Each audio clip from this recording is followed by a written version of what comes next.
Hello and welcome to Solent Sports News. I'm Callum Bates and this is your 11 o'clock headlines. A massive day for some clubs as they look to get the deals over the line to help them with the second half of the season. But here is a little roundup of some of the most important deals. The Athletics' own David Ornstein has reported Premier League leaders Arsenal have agreed a deal worth $12 million for Italian international Jorginho and will sign a contract to the summer 2024, plus option of a year to extend. Medical later today at the Arsenal training ground.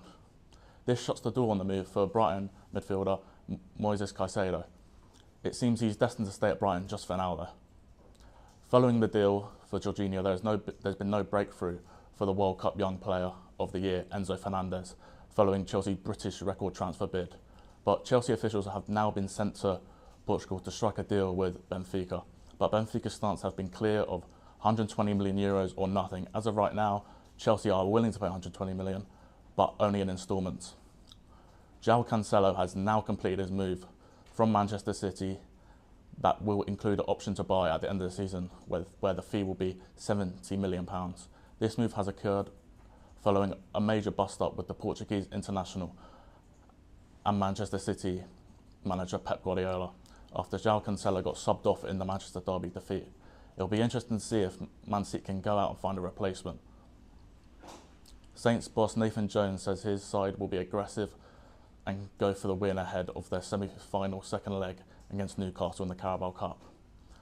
With the Saints 1-0 down thanks to Joe Linton's strike in the first leg, which took place at St Mary's, they're now ready to travel up to St James's Park for the second leg with a real chance to get to Wembley, despite receiving a red card in the first leg from their centre-back Kautkar. Served his suspension in the FA Cup at the weekend, so he is available for selection, and Newcastle's new £45 million signing Anthony Gordon is also available for selection, but any cameo from the 21-year-old will be likely off the bench.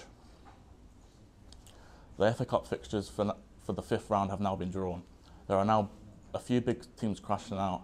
In the fourth round we saw Manchester City knock out Premier League leaders Arsenal. Liverpool, the former holders, lost their fourth round tie to Brighton. Red hot Man United are still in the competition to face West Ham at home after they won 2-0 last night against Derby County. However, the most notable fixture is Southampton against Luton Town. If Luton manage to win against Grimsby in their replay, if this happens, Southampton boss Nathan Jones will face his former club Luton. It's a ferocious tie. Championship side will host the champions Manchester City. The Six Nations will be kicking off this weekend as Wales take on Ireland in the opener on Saturday. England are going into the tournament with a different coach this year, Steve Borthwick taking the helm for the Lions in the mid-December after a run of poor results under former coach Eddie Jones. Thank you for tuning in. Join us at 12 o'clock.